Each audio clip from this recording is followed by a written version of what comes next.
ప్రజలే ముందు అనే నినాదంతో కూటమి ప్రభుత్వం పనిచేస్తోందని సీఎం చంద్రబాబు అన్నారు. ఎన్ని కష్టాలున్నా 1వ తేదీనే ఇంటికొచ్చి పింఛన్లు పంపిణీ చేస్తున్నామని తెలిపారు.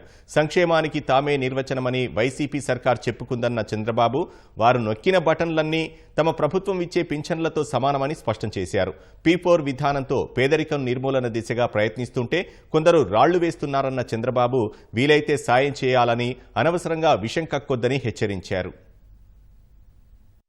బాపట్ల జిల్లా చినగంజం మండలం కొత్తగొల్లపాలెంలో ఎన్టీఆర్ భరోసా పింఛన్ల పంపిణీ కార్యక్రమంలో సీఎం పాల్గొన్నారు. ముందుగా లబ్ధిదారుల ఇళ్లకు స్వయంగా వెళ్లి పింఛన్లు అందించారు. వారి సమస్యలు అడిగి తెలుసుకున్నారు. ప్రభుత్వం తరపున అండగా ఉంటామని భరోసా ఇచ్చారు. తొలుత లబ్ధిదారు బత్తుల జాలమ్మ గృహానికి వెళ్లి వితంతు పింఛన్ పంపిణీ చేశారు. జాలమ్మ ఇల్లు శిథిలావస్థకు చేరడంతో చూసి చలించిపోయిన సీఎం వెంటనే గృహాన్ని మంజూరు చేయడంతో పాటు గ్యాస్ కనెక్షన్ కూడా ఇవ్వాలని ఆదేశించారు. కుటుంబం ఆర్థికంగా నిలదొక్కునేందుకు బీసీ కార్పొరేషన్ ద్వారా రుణం మంజూరు చేస్తామని హామీ ఇచ్చారు. మరో లబ్ధిదారు మానసిక దివ్యాంగురాలైన వడ్లమూడి సుభాషిణి ఇంటికెళ్లి పింఛన్ అందించిన సీఎం సుభాషిణి కుటుంబానికి ఇల్లు మంజూరు చేయడంతో పాటు ఆమె తల్లికి ఒంటరి మహిళా పింఛన్ మంజూరు చేస్తామని హామీ ఇచ్చారు. చేస్తూనే ఈ అమ్మాయికి పింఛన్ ఇచ్చేసేయండి, ఇల్లు కట్టి ఇచ్చేసేయండి, ఆ అమ్మాయిని చదివిస్తా ఉండండి, చూద్దాం. అమ్మాయిని చదివించండి, మీరు కూడా చదివండి. స్థానిక ఆలయాన్ని సందర్శించిన అనంతరం ప్రజావేదిక కార్యక్రమంలో పాల్గొన్న సీఎం దేశంలో ఏ రాష్ట్రంలోనూ లేని విధంగా తాము పేదవారికి అండగా ఉంటున్నామన్నారు. గతంలో 1 నెల పింఛన్ తీసుకోకపోతే ఆ డబ్బు వచ్చే పరిస్థితి లేదన్న చంద్రబాబు ఇప్పుడు 2 లేదా 3 నెలల పింఛన్ ఒకేసారి తీసుకునే అవకాశం ఇచ్చామని చెప్పారు. 2 నెలలు పింఛన్లు తీసుకుని వారు 93,300 మంది ఉన్నారన్న సీఎం మిగుల్చుకోవాలంటే నెలకు 76 కోట్లు ప్రభుత్వానికి మిగులుతుందని, పేదలకు అండగా ఉండాలనే నెలకు అదనంగా 76 కోట్లు ఇస్తున్నామని చెప్పారు. ప్రజలే ఫస్ట్ అంటే ప్రజలే ముందు, ఆ తర్వాతనే మిగిలినటన్ని. దగ్గర 2.5 కుటుంబాలకు ఒక వ్యక్తికి పింఛన్ ఇస్తున్నాం. 1,50,00,000 కుటుంబాలుంటే 64 లక్షల పింఛన్లు ఇస్తున్నామంటే ఆవరేజ్న 2.5 కుటుంబాలకు ఒక పింఛన్ ఇచ్చిన ఘనత తెలుగుదేశం ప్రభుత్వాన్ని చెప్పి కూడా ఎన్డీఏ ప్రభుత్వాన్ని. మీ ఆదాయానికంటే సమానంగా ఒకసారి ఎక్కువ ఆదాయం వచ్చే పరిస్థితి వచ్చింది. 4,000 అంటే 12 × 4 48,000. మీ ఎకరా సేద్యం చేసి ఎంత వస్తుందో ఆలోచించండి. సంవత్సరం మొత్తం కూలి చేసినంత రాదు. అలాంటి నేను ఆలోచించింది పేదవాళ్ళకు అండగా ఉండాలనే ఉద్దేశంతో ఈ కార్యక్రమానికి శ్రీకారం చుట్టాం.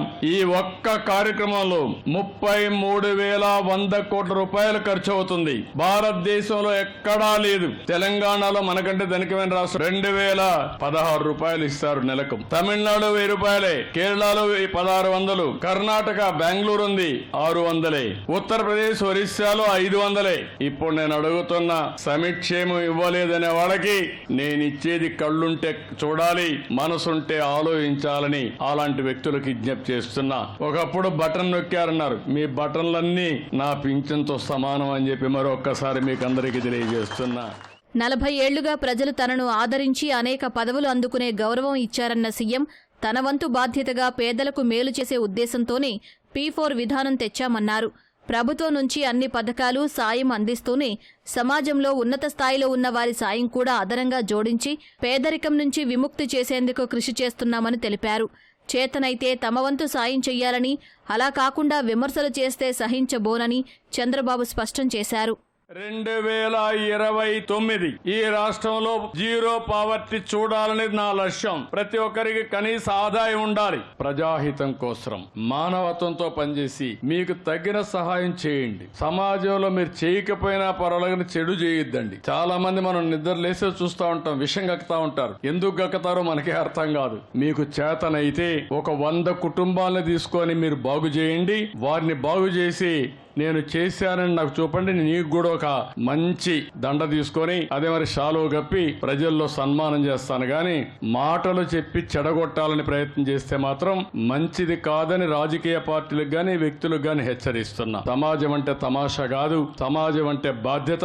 పేదవాళ్ళంటే భయం ఉండాలి, భక్తి ఉండాలి. ఇష్టానుసారంగా నోర్లు బారేసుకుంటే మీ నోర్లు పోతాయి తప్ప మీకు వచ్చే లాభం ఉండదని కూడా హెచ్చరిస్తున్నా. కొత్తగొల్లపాలెం గ్రామం ముందు నుంచి తమకు అండగా నిలిచిందన్న చంద్రబాబు సమస్యలు పరిష్కరించి అన్ని సౌకర్యాలు కల్పించి ఉత్తమ గ్రామంగా తీర్చిదిద్దుతామని హామీ ఇచ్చారు. గ్రామంలో P4 విధానాన్ని ప్రారంభించిన చంద్రబాబు సుమారు 30 కుటుంబాలను పేదరికం నుంచి పైకి తీసుకొచ్చే బాధ్యతను 2 మార్గదర్శకులకు అప్పగించారు.